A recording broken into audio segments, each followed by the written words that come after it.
Welcome back to the Dreamworld podcast. I'm excited to chat. Like, we've known each other in the, dream consciousness space online for a while. And we've tried to record an episode before, but the file didn't work. So here we are again. Welcome to the podcast. I would love for you to start by telling me, like, how did you first get into this kind of stuff? Like dreams, consciousness, like what's your story? Oh, thanks, Amina. Thanks for having me on here. Dreams. Well, dreams have always been like huge part of my journey. Um, since I was a teenager, like early 20s, I had a lot of really crazy dream experiences. These big dreams and a lot of adventures in the dream world, meeting beings, having like relationships with beings over months and years. They taught me a lot in the dream world. I feel whatever ways I was kind of repressed or didn't have access to experience because of my conditions growing up, just in a relatively sheltered situation, or in just a town, a farming town in Canada.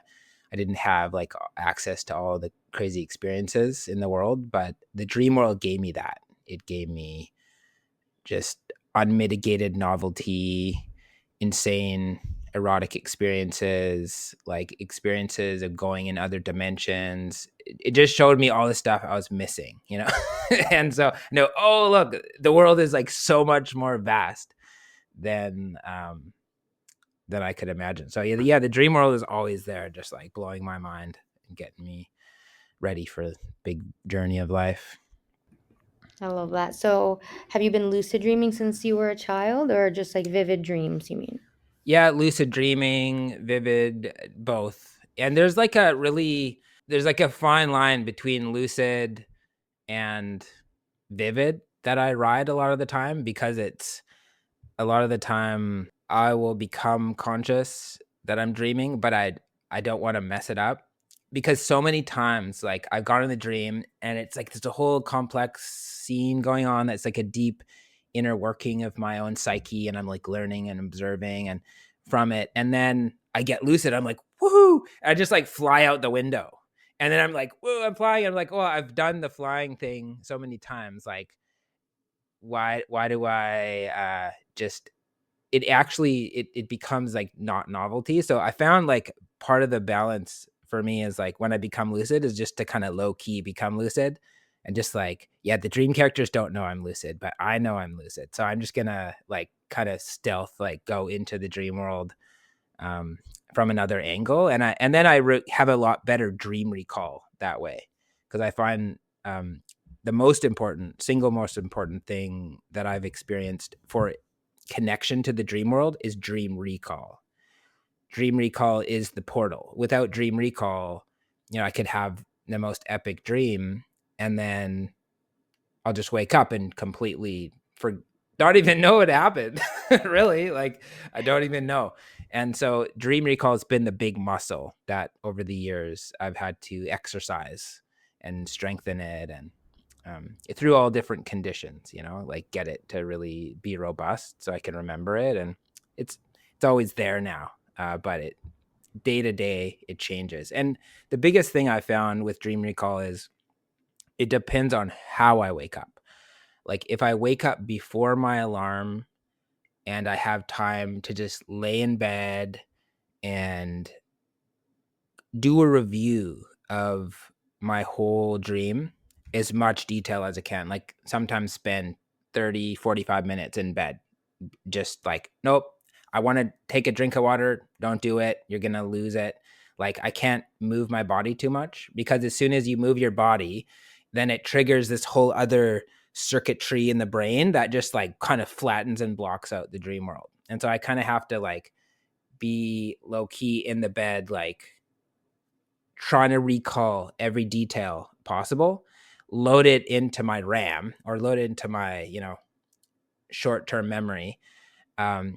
It's much detail. And then I get up and then I journal it from that point. So it's kind of like this front loading phase, when I'm still in bed, haven't gotten up, get all the information there, and then I can write it down afterwards. And I found that's the only way that really works for me, is to get deep dream recall. Yeah, I love that. You just gave so many tips that I tell my students all the time and like people that I'm teaching because recall is so important. I love that you called it a portal because yeah, you have to remember your dreams, if you want to even get lucid to begin with. So that's really the foundation. And I do something similar. I just kind of use a voice activated recorder sometimes. So I'll just like lay in bed and speak it out, which even speaking is wakes me up a little bit sometimes, but it's way better than rolling over and writing things down. So yeah, that's always fun. Cool. Yeah. Dream record. Like I do kind of I use just my notepad, right? Similar to what you're sharing.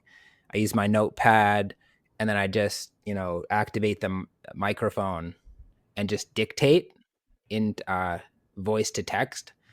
And then I can get a lot of dream down pretty quick as long as I can remember the details. That's Yeah, always the trick, right? exactly. Yeah, especially with those long lucid dreams, it becomes really hard to remember all the details. Sometimes I'm in the dream too, like while I'm lucid, thinking about writing it down later. And I'm thinking about like keywords that I can remember when I wake up. And Nice. usually that helps me too. Yeah, for the really longer lucid dreams. Wow, that's next level. You're like already preparing your keywords for when. Wow, Yeah. I gotta try that. That's Yeah. It sometimes takes me away from being mindful in the dream. So it kind of sometimes makes me not focus on the dream when I'm like, "Oh, I have to remember all of this." So it's really a fine line between being present, not interfering with the dream too much, and then still remembering your waking life, which actually reminds me a question I wanted to ask you. So I know lucidity is a spectrum, we talk about this a lot, but how often do you remember details of your waking life from within the dream? Or versus how often are you just kind of lucid, but not really aware of your waking body or your sleeping body? it's rare that well, for instance, certain things are consistent. Like my girlfriend shows up in my dreams a lot. Like she's there most of the time, either in the background or she's a main character, or we're coordinating in the dream. Like, okay, she's over there, I'm over here. But there's a constant awareness in many of the dreams. So that's like, I guess, part of my waking life coming into the dream world. But I very rarely, well, like for instance, I'd have a dream, like I had a dream within the last year where I was inside of my kitchen and it was more real than my real kitchen. Like it was one of those, those type of dreams which are more real than reality. It's almost like Oh, everything's yeah. sparkling and it's very Mhm. steady. Like you can look at it, look away, look back, it's the same. And it's high definition. It's like my eyes in the dream world are higher resolution. So I can see like way more. I can look out the window and like see way into the distance and things like that. So that's an example of like I'm in a real world set that's very accurate to my real waking world. But it's rare that I would like recall abstract details of my life in a dream.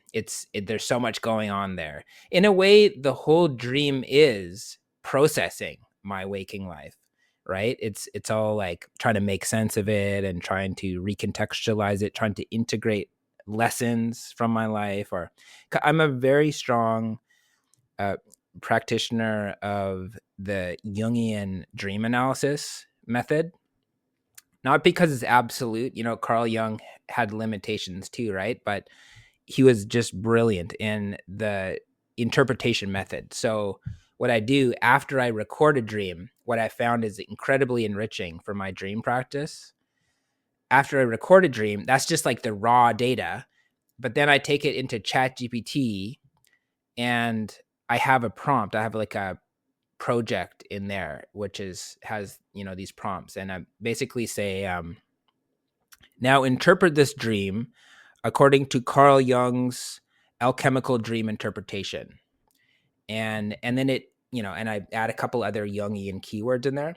And then it weaves in this whole framework of Carl Jung and symbolic interpretation into the dream. And it's completely mind blower because it's not prescriptive. It's not like, oh, a dragon means this or a snake means that. It's not like that. Like that's not Carl Jung style. It's like you see everything as a mirror of your own transformation, and it frames it in a process of individuation, as in your soul finding its way without being influenced by all these other factors, like, distracted individuation. So it's like I use dreams to kind of track where I am in my individuation process, and that works really well. It's in fact one of the most telling signals of my own spiritual development, is to be able to take a dream, any given dream, run it through the Carl Jung analysis with AI, and then I can understand, oh, that's what I'm going through. And that's what I'm going through in my waking life. I'm really challenged with that, and it's showing up in my dream. Or I've really overcome this. I've had a big victory, and now I'm celebrating that breakthrough in the dream. And it's yeah. So Carl Jung plus AI, amazing. Like, I'm so That's hooked on cool. Wow, that there's so interpretation. many things I want to mention based on what you said, but is it ever like something where you're like, "Oh, I don't really resonate with that," like, or is it usually pretty spot on? It's pretty much always spot on. Yeah, because it's not trying to literally interpret things. It's more like implicitly, like, if you were going to have an experience like this, where, say, I lost my bag, I can't find my bag, oh man, I thought it was just here, and oh, I got to get to the airport, and oh, my keys, I lost my keys, or whatever. Like, it's not like that means something specific, other than I'm trying to get my act together in my life, or I constantly am like missing something that's not encapsulated in my mind, and so I lose it, and so I'm always trying to find it. And it just kind of shows you, like, you wouldn't even be having a dream like that at all unless you are going through that kind of thing in your normal waking life. So yeah, it's very accurate, I That's found, because it cool. I doesn't love try it. to prescribe specific things. Right, It's and I more think about your own evolution. yeah, and I think the way you interact and the prompts you give it, the framework you gave it is really important, which leads me to wanting to ask you because I know you're huge in the tech world, you're on the frontiers of like this kind of technology. So AI, I mean, this is a huge thing that is being used in every industry, right? For good and bad, like any other tech tool. Um, but what do you think are the uses of AI, not just for dream analysis, research, content Mhm. creation? How deep does it go?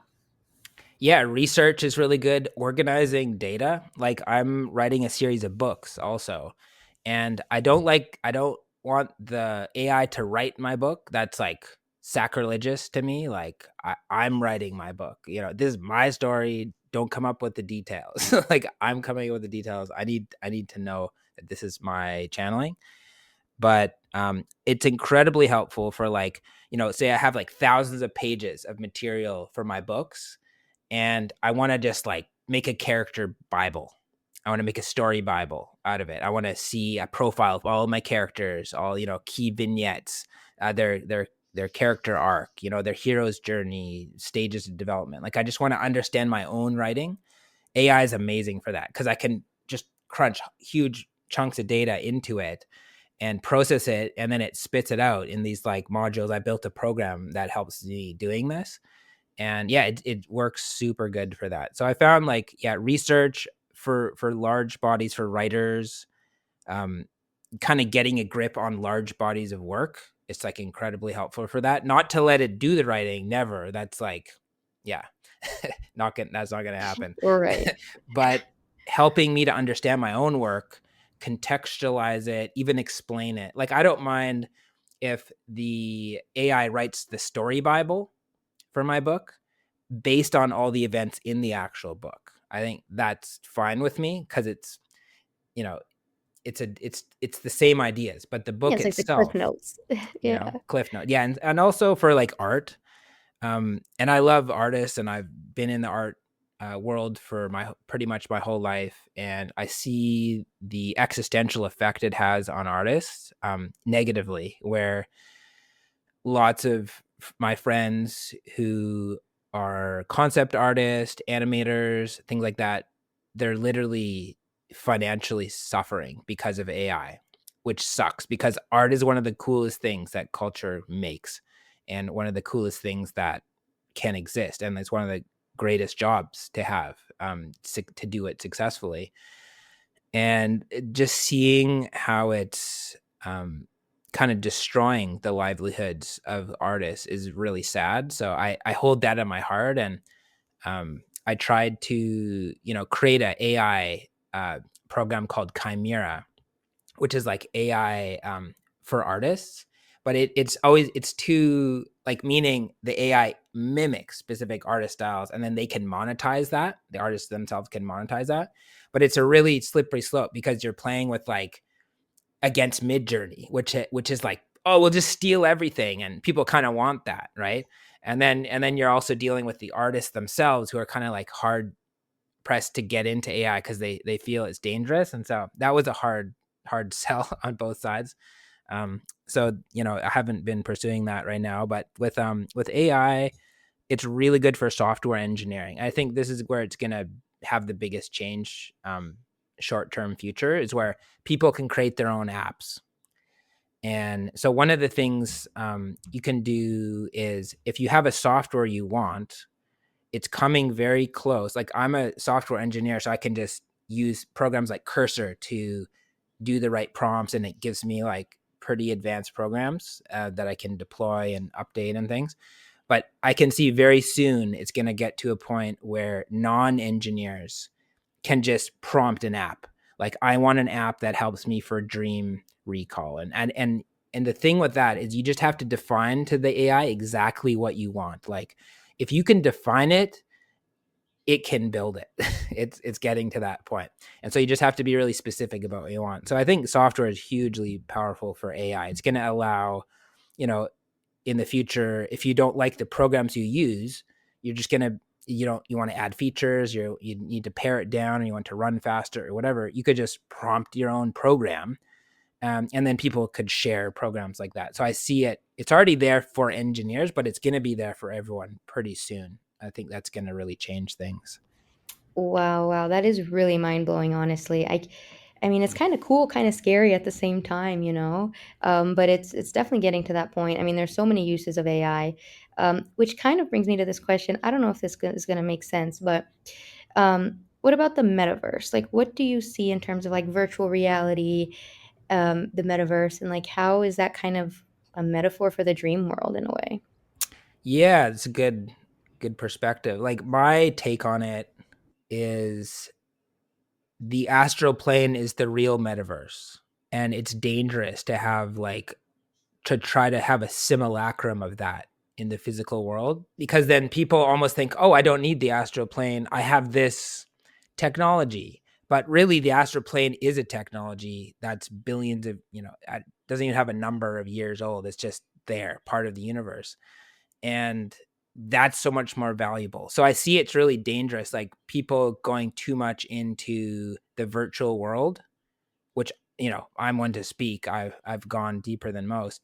But I see the edge of it. Like, I see where, like, you actually want to come back, and you want to go into the real mystical dimensions, because you could, yeah, have a world in VR, and I have VR headsets laying around my studio here. Like, you can go into VR and have this crazy experience, but it doesn't have the spiritual weight of actually experiencing it in the dream world. So I really think that, having used VR for many years and designed VR software, I really think that the ultimate experience for the metaverse is the astral plane. And I'd really love to see a resurgence back into, like, mystics and dreamers and people who really, it's free. You don't have to pay Meta to buy the hardware. You don't need to pay a monthly fee. You don't have to buy, it's like, dreaming is free. It's the most Yeah, insane, amazing worth metaverse, your and all effort the and your souls are energy. there. Yeah, Yeah. exactly. And it's effortless. It's part of nature's path. So yeah, I'm not too stoked on trying to recreate the metaverse in a digital space. I think we should just let digital tools help our physical world, but not to try to, like, make it so immersive that we just want to spend all our time in there. I think that's super dangerous, and it'd lead to, like, health issues and mental health issues, 100%. everything, Yeah, right? I agree with you. It's scary though because while I do think it would be cool, like if I could recreate a VR of like my favorite lucid dreams and like re-explore my dream environments, that would be cool. But you know, knowing that it's a tool, it doesn't have, like you said, as much power as like really being there in the dream world. But knowing that these technologies are going to inevitably advance far beyond what we even can imagine possible right now, whether it's beyond our lifetimes, even, it's just going to continue to advance. So like, what do you say to like not only our generation, but like 50 years in the future? Like, how do we protect the sacredness of our consciousness and the astral plane, while still using these tools for good? Yeah. I think there's going to be a psychic war in the future between people who have augmented with AI, and they're going to become quite powerful potentially. And this is all, of course, if we don't self-destruct. There's so many paths to self-destruction that the technology is actually much more fragile than people think it is. Like, it would only take a couple of nukes to derail the whole thing, everything. Like, it would only That's take one true. market crash. Like, you don't even need to consider nukes. You could just have one market crash that could just destroy, the whole fragile situation of like, because a data center requires, how many things streaming from all over the world Hmm. on ships, on planes. It's extremely fragile. And so I don't see it's fixed that AI will have this domination in the future because there's too much geopolitical tension. And I don't know if that kind of thing could exist amidst this much geopolitical tension, although, it could, if they, navigate that effectively. And so, but I do see that you're right. Even if, in a new world, people will redevelop technology, I see there could be a battle between a psychic war between people who use psychic technology for materialistic ends and people who are truly spiritual, who are people who use psychic technology for spiritual growth and spiritual development. And I could see that happening in a lot of ways. Like, we're gonna really have to get smart. Like, if it does go in that direction where people augment like Neuralink to the next level, like next dimensional Neuralink. And I've had dreams of that. Like, I had a dream that I could share where Yeah, I'd love to hear it. I went into this huge temple and it was just massive and it was very futuristic. It looked like a concept art from like Magic the Gathering or something, like a really sleek, massive temple, and it had a huge circle in the middle and big designs.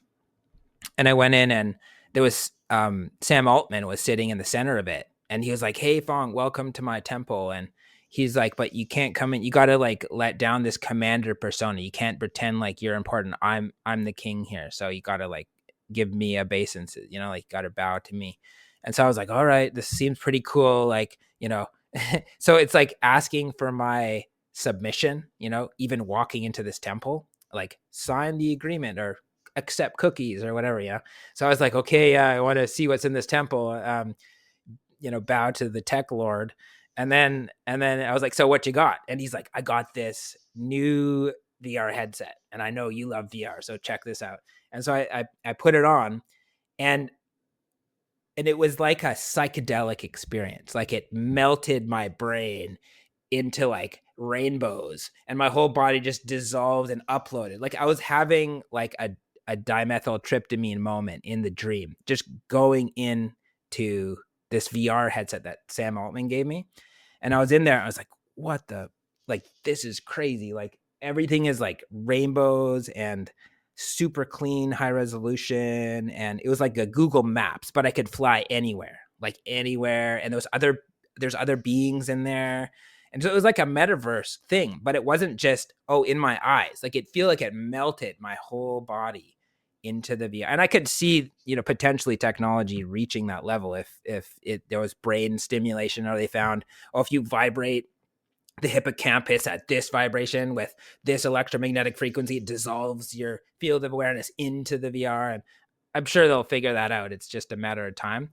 And so it was like getting a preview into that technology. And it was kind of scary though, because when I came out, I was like, wait a minute, this is your technology? Like, this is a corporation for profit, like, made this alternate reality that melts my current reality. Like, I don't know how I feel about this. This is dystopian to the max, So I don't know how I feel about tech lords taking over consciousness. I don't think that's the way to go, but I do love like the ancient practices and the shamanic practices and things like that, where I think it's gonna. So what I was talking about, this futuristic war between people who are augmented like cybernetically, like cyborgs, and like original people. I think original people are gonna have to really step the game up, like not, oh yeah, VR maybe a little bit, but I won't touch drugs because drugs are bad. Like you're gonna have to be like, no, I need the help of Give me the plants. Like drugs. Give me they have the the help drugs. of technology and tech lords. I need the help of plants because plants have been here for a long time. And so yeah, ayahuasca or things like this. People are gonna have to get mushrooms. Like people are gonna have to get really real with psychic technology and not just pussyfoot around like, oh, it's in the state of this, it's not. Yeah, like look at the reality in front of your eyes. Do you want to be powerful or not?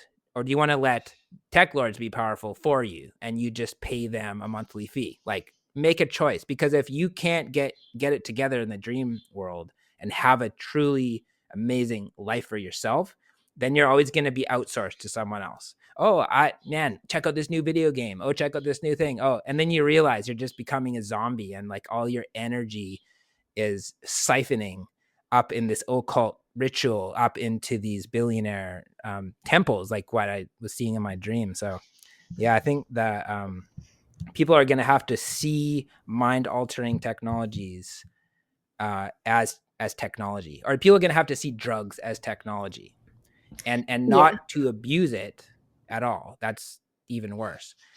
But to see it in a ceremonial way and understanding how to amplify the power of the mind um, with that. And everyone's at a different level. Like some people are too sensitive that they can't even do that because they already have those powers. Like I know dreamers who can't barely touch psychedelics because their life is psychedelic.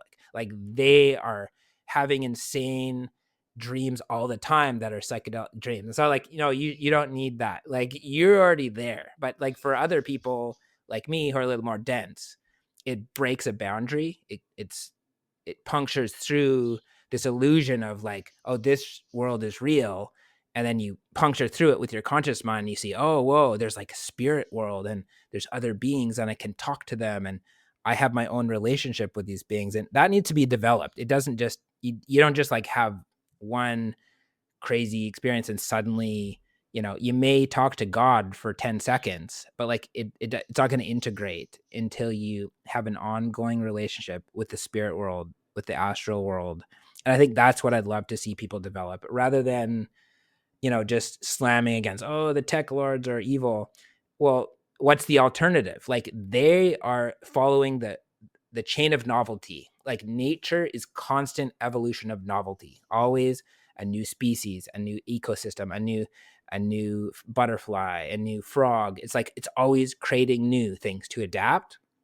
Well, we have to adapt then. So right now the new thing, oh look, I got a new app, I got a new app update, I got a so the novelty curve has gone into technology and humans are like junkies for novelty. So that's like easy pickings. It's like, oh, if you just keep giving them new YouTube channels and you just keep incentivize them to make their own content on our platform, then they'll just be coming back to us every day.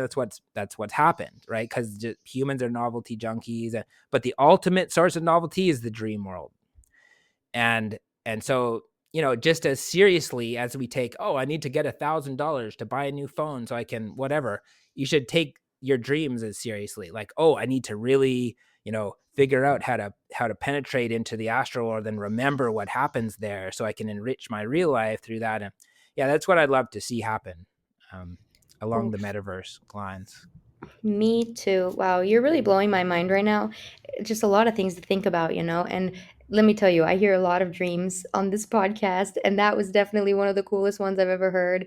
Very mind blowing. It makes me wonder, like, I don't know, like, I'm sure that governments, elites, billionaires, whatever you call the people with power, they're way ahead of exploring these types of technologies already.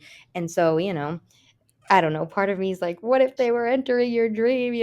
But Oh, they like, do. I yeah, mean, there's I'm there's sure. a whole like layer, you know there's the people you see who you think are running things, which they are in their own way, but then there's layers. There's layers, and one of the layers there's Templars who are like magicians who really money to them is like a magic spell. Like it's like a joke. It's like you give them $1 billion, like I invented money. Like why I don't need this. I'm working at a whole other level here. You know, like you guys spend the money, you guys make the money. I'm not. This is I know like it's a huge responsibility to have that much money. I don't. That's not where my responsibilities lie. And so there's magicians that are alive now that work at that level, and there's a lot of occult practices there, and um, some are good, some are dark. You know, it's a whole ecosystem of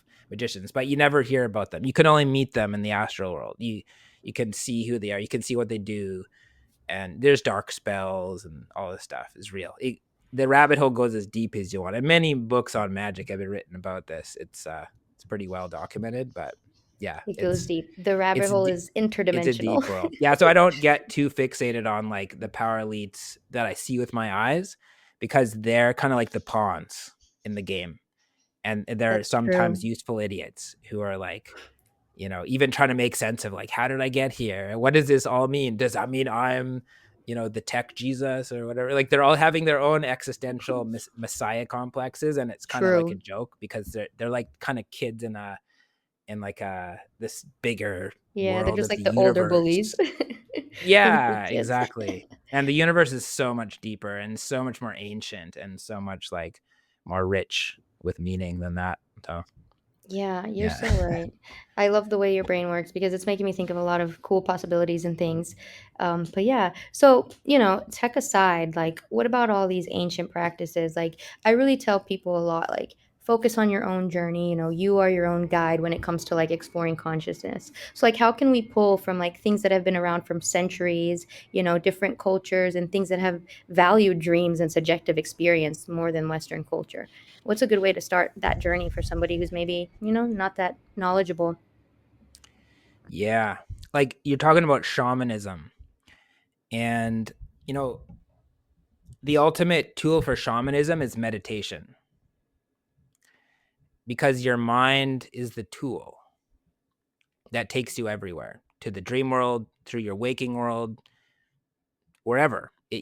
I see it as there's these Jing, Qi, Shen. These are the three worlds, or the three jewels in Chinese medicine, or in India they see it as the physical, gross, material world, and then they have the astral plane, and then there's like the causal plane, or the more spiritual dimension, which is equates to Shen in the Chinese. So you can Okay, so I'll translate. So you have the physical world. We're very familiar with the physical world. We know it. We deal with it every day. It's where we live most of the time. And then there's the astral plane, which is the world of chi, also, where it's an adapter to the spiritual plane. So it's more porous. It's more liquid. It flows more. It's electromagnetic fields. It's like that. Like the astral plane lives in these other kind of possibilities. And so that's like the next level. And so learning how to use meditation before you can go into the astral plane and have any kind of control, let alone go to the spiritual plane, you have to control your mind, because that's your vessel. Otherwise, you just get washed away in a storm and like you forget what you're even doing. And so meditation would be the single most important thing if you want to do anything: dream recall, shamanistic practices, astral plane experience. Like, to basically, here's what meditation is. Meditation is just learning how to focus your mind. And there's a lot of different ways to do that. Mantra, people like focus on a mantra. That works for some people really well because it can block out like other thoughts. But mantra is just a top level. Like mantra, if you want to go like deeper and deeper, mantra just gets you so far. At a certain point, the mantra drops off, and you're gonna go into a world like way beyond words and sounds and things like that, to focus the mind. So yeah, learning how to focus the mind, learning different meditation practice, something, whatever works, because I have friends who like have very different meditation practices, and everyone finds what works for them. You just know, you get called to it. You practice it, it just clicks, after, it won't click maybe right away, but it might click after like 10 times. Like you practice something 10 days in a row, then it'll either click or not. Like you'll have an experience and you'll see right away, like, wow, I'm in way more control of like my hunger today because I did that meditation. I'm way more in control of my mind. Like I'm not just blowing up at this person because they made me angry. Like I actually, wow, okay, I can take a deep breath. I can choose how to react to the situation. And so yeah, that's the first thing that I'd always encourage anyone at any level, is to learn meditation and go deep with it. Like, cause it's not what you think. Like most people have this like, oh, Shanti, sitting lotus. I'm like, which I do, but you don't have to, like, and then you're just sitting there trying to have a silent mind or something. That's not at all what it's about. Like if meditation is boring, you're definitely not practicing right. And I've had this debate with Buddhists for a long time. Some agree, some disagree, but it's been my experience. If meditation is boring, you're not doing it right. Because when you're doing it right, you're getting very real results, and it's a very stimulating experience. It's like you're shape shifting your mind basically into different dimensions, shapes, ways, and you learn intuitively pretty quick how to do that. So yeah, just like if you ever think like meditation should be boring or it's supposed to be disciplinary, that's BS. That's not real meditation. Like the real meditation masters, they're crazy ninjas. Like they go to places that we haven't gone. So Yeah, for yeah, sure. I see what in you're the getting mind. at. And it is scientifically proven as well that, high positive correlation with frequent meditators and vivid, frequent lucid dreamers. And I can see why. It's a very similar muscle in the brain. I do think that, like, before, like, somebody totally new to it, even myself, it's not too new to meditation, but I'm still kind of in that phase where, like, it's hard for me sometimes to bring my mind back, you know? I don't know if I would call it boring, but I think that's kind of like once you push through that part, eventually it clicks. And everybody has like their different way of doing it, like you said. Like there's so many different kinds of meditation. Like it really just find what works for you kind of thing. Same with dreams, hundreds of different techniques to lucid dream, and you really just find what works for you. Yeah, and it requires full-hearted practice because you know I even for years didn't practice full-heartedly meditation, and so it made me bored. So I'm just like sitting there, like looking at the clock, like, oh, is it done yet? Like, can I stand up yet? Like, oh, I can't wait to eat breakfast or whatever. Like, that's not you're not meditating. Like, if you're doing that, you're waiting for your meditation to be over, but it never started, right? Yeah. Like, true meditation has to be wholeheartedly. You have to go all the way into it, put your full Some mind onto it, It's better to commit. start with like 1 minute if that's all you Yeah, can do for 1 full. minute, Because I feel like that's all I full got for like commitment. full commitment. And I tricked myself for a long time with that 1 minute technique where I'm like, oh, I don't have 20 minutes to meditate right now. Oh, 1 minute, no problem. And like 20 minutes later, I'm still sitting there, right? Because I started with just 1 minute and felt so good. I just had to keep going. Do you use an alarm or do you now just kind of meditate until you're done? I just meditate freeform now. Like I started meditating when I was a teenager. I'm 43 now. And it's just baked itself into my reality over the years, and it kind of comes in waves. Like I'd go on like long meditation retreats for like 40 days and like go super deep into like absorbing a technique, and then I would practice 90 minutes a day for like years, but then I would do a final integration where I just don't do any practice at all, like sitting practice. But then I have no excuse to not be meditating every moment of every day. And so this is like the kind of integration of meditation. But then, of course, when you do sit and you do focus, then it's like really fast. You start, when you do take time to sit and focus your mind, then you're just like a knife cutting through butter. You're just like boom, boom, boom, boom, boom, going down the dimensions. And of course, that the mind's always distracting. Like your challenge you had it with meditation, where it's hard to keep your mind focused, it will always be there. That will always be a challenge. Even if you became a master, it would always be a challenge.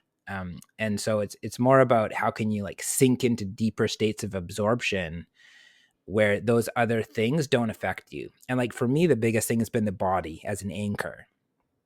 So in meditation, I go deeply into the body as an anchor, because what better do I have to focus my mind than this, my earth element?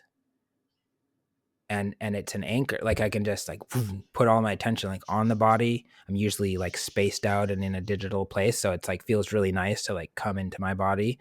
Helps to focus the energy, and there's a lot of practices you can do with that. The practice that I do that I can even recommend and explain on right now, for advanced or beginners, you can just practice this one thing and it's always good, is to follow the breath. Try to feel the breath anywhere. Just feel the air moving. Follow the breath and try to get it down to a point where you can hear your own heartbeat. As soon as I can hear my own heartbeat, I'm in the zone. And now I'm using the breath to focus on the heartbeat. And that, because there's a whole thing in biofeedback. Like there's a lot of science around this in biofeedback, where if you can get in a feedback loop with your own heartbeat, it has all kinds of profound physiological effects, mental effects, focusing effects, because the heartbeat itself is a very deep signal. It's telling you where your body's at. It's an indicator of health, well-being. Your heart rate variability tells you a lot too. And so just by your mind getting into a feedback loop with the heart and the mind like this, once that energy is moving like that, just it really helps me to focus my mind. And so the breath is just there to kind of like condense the awareness to a subtle enough place where I can feel my heart beating, and then just focus on the heartbeat. And like that'll cut through dimensions right there. Like just that practice alone. And that's a preliminary practice for many other types of meditation that can come from that. And it's also at the end of the day what you might end up doing all the time. So yeah, I do find my personal practice is what I just shared, for concentration practice, is to really just follow the breath, like sit, be perfectly comfortable, create a ritual space, focus on the breath, and then try to get subtle enough that you can feel your own heartbeat. And then the next gateway. Love I'll that. You're let you see inspiring where me that to goes. get back into my meditation practice. I was good at it for a while, and then, yeah, I just kind of dropped off. So I'm going to get back into it. I like using the breath as well. That's like one of the best anchors for me personally. So I'll take notes. Have you ever meditated inside a dream? Yeah. Long time ago. I don't have vivid details, but I recall the concept of doing that. It's really intense.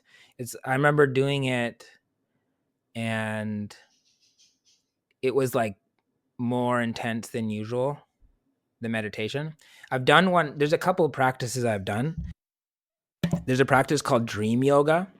It's a Dzogchen Tibetan practice, which I don't practice actively now, but I practiced it actively in the past. And I was able to, this is a very powerful practice. I was able to, just after about 10 days of practicing, go into the dream world and completely hold my conscious thread. Like there was no I fell asleep moment. It was like I'm awake, I'm putting my head down, I'm doing the dream yoga practice, I'm in a lucid dream. Like it was That's an cool. unbroken stream of consciousness. So that there's cool practices like that, like you can help to get into it. And yeah, another experience I wanted to share, because it's phenomenological and it's rare. I've not met other people who have experienced this, but I would love to hear if anyone did, who have experienced this. And it showed me a lot about how the dream world is. So this was a couple of years ago. I was taking a nap. I was just on my couch taking a nap, laying down, and I broke into this liminal space where I could suddenly remember at least 4 years of my dreams.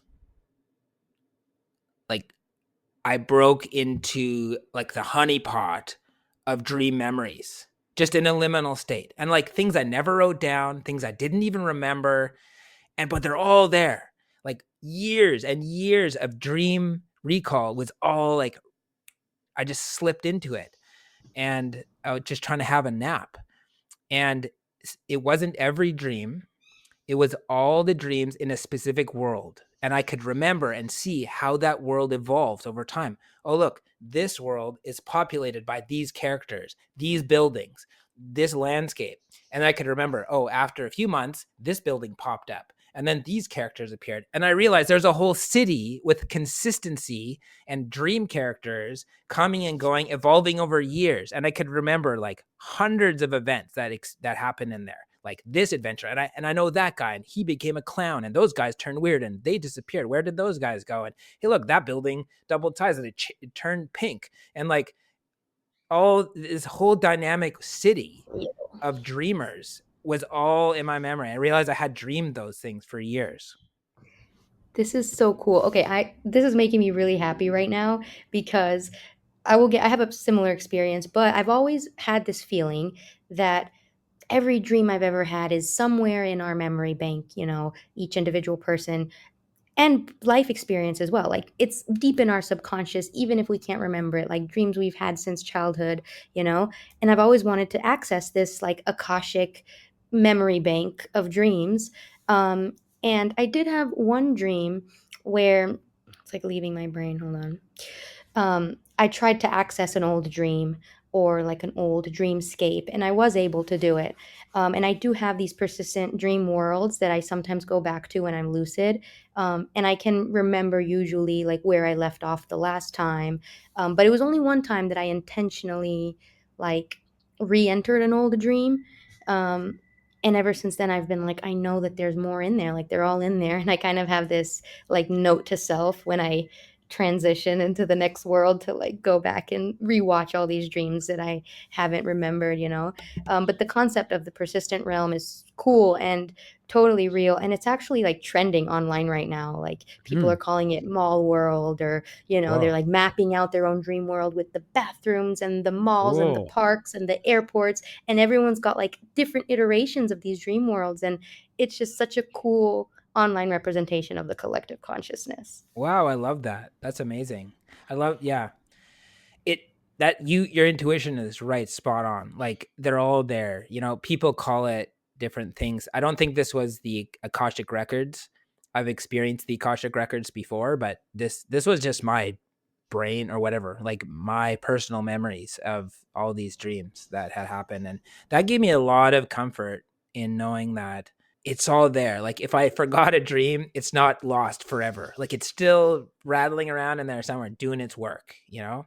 And so I always really appreciate that experience, and it's never happened again. That was a one-time thing. It just was there to show me what's possible, and then it vanished after a while. Yeah, that's interesting. I guess when I was mentioning Akashic records, I more so meant like, our personal dream records. But I understand that that's like a term for like a collective library of like all of existence.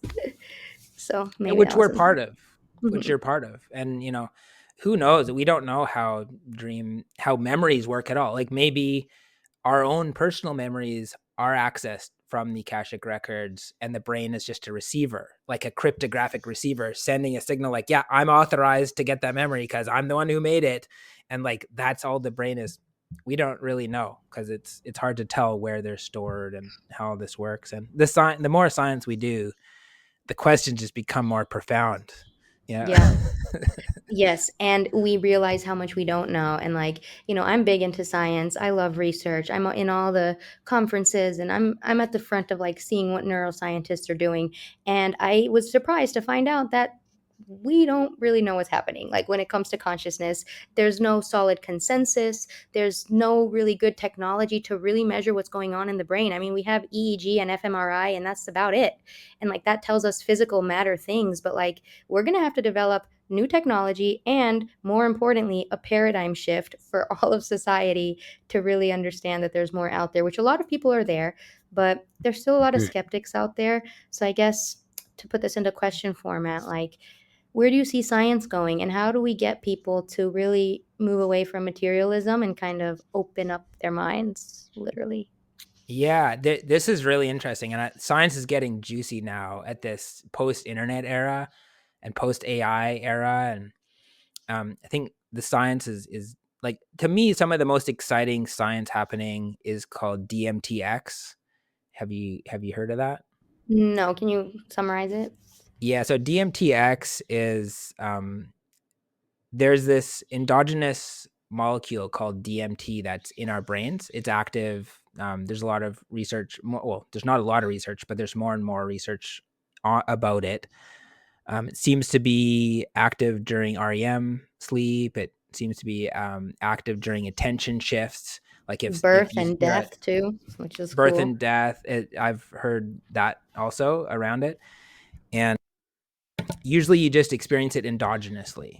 So if you have a crazy dream and everything melts into rainbows, that's possibly an endogenous DMT experience.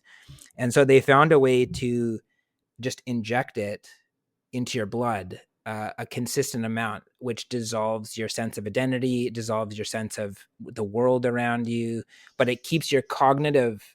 It's like a really intense psychedelic drug that doesn't affect your cognitive ability at all. So you're fully you, you're fully, you can remember everything, but your whole world just dissolved into rainbow light. And now you're talking to beings in other dimensions. And this gets to like very occult things.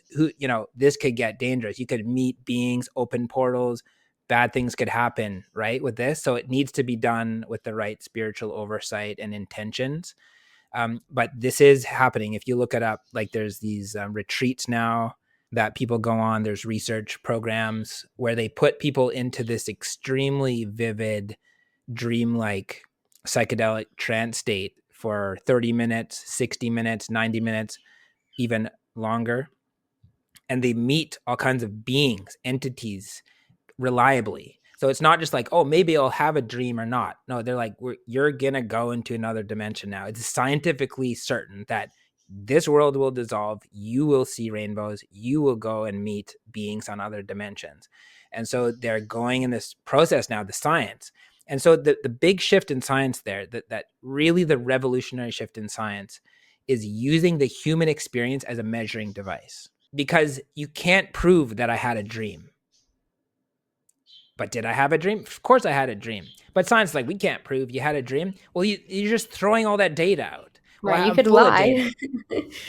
Yeah. Well, so exactly, you could lie. And that's not, science doesn't like that you could lie. And so the way to do it scientifically is through, it's a combination of statistical analysis of subjective experiences. And I believe with AI and using that to find patterns, people who don't know each other, people who didn't even know they're being studied potentially, like, just if you collected enough data and correlate it to each other, find patterns from subjective experiences, dreams, mystical experiences, meditations, things like that. Um, I think we're gonna have a whole new form of science, and it's gonna tell us about the mind, about other dimensions, about beings, about the ecosystem of consciousness that we live inside of the earth, the stars. It's gonna start to reveal like all these substratum that are there, like aliens, even, or whatever, non-human intelligence, whatever is the politically correct thing to call them, because a lot of the aliens apparently live on this planet for a long time, so you can't really call them aliens because you want to include them. So you know they're just That's non-humans, but we're funny, not yeah. sure what species they are. We have to respect them. You have to respect them, like, That's yeah. So I funny. think we're gonna discover, like, we're probably gonna discover through this process that there's other civilizations on this planet that we don't even know about. Like, it could be the whales. Could be that the whales are like super advanced dreamers, and we just like we're like, hey, who are I keep having these visions of these majestic creatures, and you eventually get down to the bottom. It's like, well, those are the whales. Like, we were just talking to the whales the whole time. Like, oh yeah, they're all telepathic. They're in your dreams. I wouldn't be surprised. I think octopus as a whole species have some sort of interdimensional thing going on. I don't know. Oh yeah, they 100%. They look like aliens too. They aren't even Yeah, good at hiding it. exactly. Yeah, they're just like from inner Earth, whatever the heck is in Yeah. there. Yeah. That's cool. Wow, this is awesome. You're really blowing my mind. So I want to kind of give you like um a mini platform to like tell me like anything else that's been blowing your mind lately. Like you seem so deep into this space, like nothing is surprising anymore, but like what are you interested like in this consciousness world these days? Yeah, like what I'm doing these days is building dome shows. So dome show is like a 360 experience that goes in a planetarium or a projection dome or an LED dome, and or a sphere. Some are like spherical, like the Sphere Las Vegas. That's like a big dome, like it's like slanted forward. It's like a big dome. So the last couple of years, I've been developing dome shows because I find, like, I did VR for 8 years. I made a program called Microdose VR with Andrew Jones and my friend Scott Hedstrom. We're like a team, and we did that for 8 years. And then VR kind of isn't at a point where there's enough people using it, and the hardware's clunky, and it didn't really evolve to the place that I was hoping it would. So, but in the process of doing that, I developed software for domes. So I made Microdose VR work inside of a dome context where I can have VR controllers. And instead of like, I take off my headset and use the VR controllers, and I'm like moving and painting and 3D and stuff in a dome. And so that was really fun. That the first time I saw our VR work in a dome, I thought, this is my new life path. Like, you know, you can fit 500 people in this VR headset. And we're all on the same journey together. It was like a new form of filmmaking, because I always wanted to be a filmmaker, and it did a lot of short form stuff, but I never got up to like the longer stuff until now. So I just earlier this year, I just finished a dome film called Chakra Journey, and it's opening later this year in Bali. There's this really beautiful dome at a healing center in Bali. Healing center is called Pyramids of Chi, and the dome is called the Amma Dome. And so I built this experience called Chakra Journey, which it's a 50-minute experience. The film itself is 50 minutes, and it goes through all the different chakras and activates them. And it's basically what I call a new format transmission of consciousness. So I'm trying to create an immersive experience where you go in there and it just transmits you into another world, like an effective drug would do, but focused on meditation, focused on you healing, shadow work, going through. And my girlfriend helped me with that. She did like a great job in the narration and like just helping, guide the whole thing. And so we're a team. And so we did that show, Chakra Journey. My girlfriend's name is Sunbow. She's another prolific dreamer and like super creative artist and stuff. Like, she's super awesome. Sunbow, Empress Sunbow is her music name. And so I created a dome show, and that went really well. And then my friend Howard, he's a Jungian psychologist, and he's been like helped me interpret dreams and helped me do shadow work and stuff for like over 15 years, maybe 17 years. We've been tight. And amazing Jungian psychologist. Like, he's done this for over 50 years. Like, his whole job is being deep in people's shadows and subconscious. He's like the owl. He like sees your shadows before you do. And he's like so poetic that he doesn't call it out. He coaxes it out. So you realize what your problem is. So you heal yourself. He's not just there to like, give you easy answers. But he's like very skillful, like a shamanic psychologist.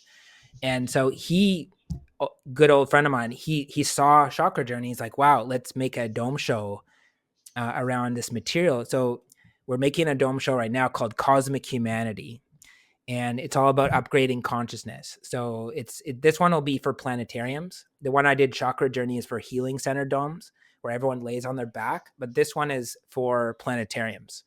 So next year we'll be bringing this to planetariums, and it's a transmission of consciousness. It's very dreamy.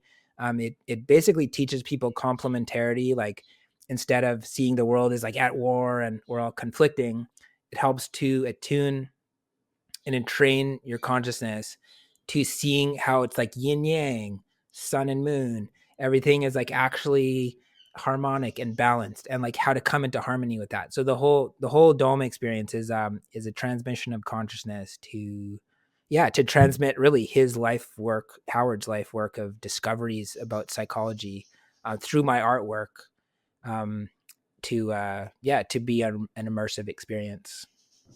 Wow, that is incredible. I already knew you were a cool person, but this is a whole other level. I would love to experience something like that someday.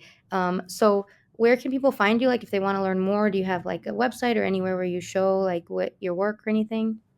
Yeah, totally. Yeah, you can check out studio.phong.com, Phong, Phong, studio.phong.com. That's, you can see my dome work and the stuff I'm doing there. And then just Phong.com is like the parent for that, where you can see my archive of like all the projects that I've done over the years. Awesome, that's exciting. And I wanted to ask you too in the beginning, because you mentioned your girlfriend is also a prolific dreamer. Do you guys ever share dreams or have like overlapping experiences? We do. We share dreams a lot. Overlapping experiences are usually symbolic. I haven't had a dream where we're both recall the exact same dream. I would love for that to happen. I've experienced that before with a friend many years ago. But yeah, we share our dreams a lot. Like we both interpret the dreams, share our dreams. She helps me to interpret my dreams. Even after the Jungian analysis, she'll be like, "Oh, I see you're going through this in your life, and so that's why you're having this dream." Oh, yeah, that really helps me to like integrate, and I hold space, reflect on her dreams, and yeah, it's really a deep part of our relationship has been exploring the dream world together. I love that. I think it's so important to like have community, whether it's friends, family, neighbors, the guy at the gas station, whatever it is, just to normalize like this discourse, which is a huge reason why I do the podcast, between, dreamers, non dreamers, just talking about this kind of thing. So, yeah, that's cool. So, let's see. Is there anything else that you wanted to talk about before we close off? We had a lot of important and interesting points, so much to think about. There's a lot there, I all the things that I came into this that I had in the back of my mind that I wanted to share. I feel that I shared it, whether you asked or not. I just shared it. So I think it's Good. mostly there. Yeah, good. I just wanted to make sure that you feel comfortable with everything you said and there wasn't anything, lingering. There's so many things we talked about that each one is its own rabbit hole. So maybe in the future, a year or so from now, we can do a part two and touch base on how technology evolves, because I'm sure at this time next year, there'll be 10 times more updates to discuss.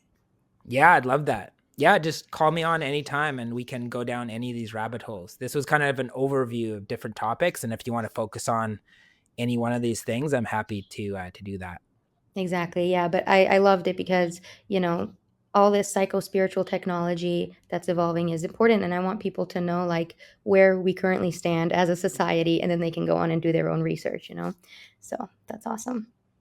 Yeah, thanks, Cool. Amina. Thanks for having me on here. I really appreciate it. I love your podcast. It's really cool. Like, there's not a lot of podcasts just focus on dreams, and it's such a powerful. Like, I had a yeah. I won't go down that rabbit hole, but I've for so many years like trying to draw more attention to the dream world because we spend a third of our life sleeping, much of that time dreaming, and it becomes this footnote, and it really is so profound and it's so incredibly deep. Like what I found is that about the dream world is that through Carl Jung's work and through studying my own dreams, is there's a super intelligent consciousness that's always trying to teach me something. And it knows me better than I know myself. And it's always right on the edge of like delivering a customized teaching just for me, just so I can get through this block, just so I can finally see things in a fresh way. Just it's always there, egging me forward. And that's the technology of the dreams. That's completely magical. Like we have no idea where does this super intelligent consciousness that creates our dreams, like it's obviously part of us, but it's also transcends what we are, and there's just such a clear intelligence that's speaking to us through our dreams all the time, if only we can listen and remember. And so I'm really glad that you're drawing attention to just dreams in general because it's incredibly powerful. Thank you. Yeah, that means a lot. And what a beautiful like quote to just summarize everything. So I think people will really take a lot out of this episode. And yeah, thank you so much. Awesome. Thanks, Amina.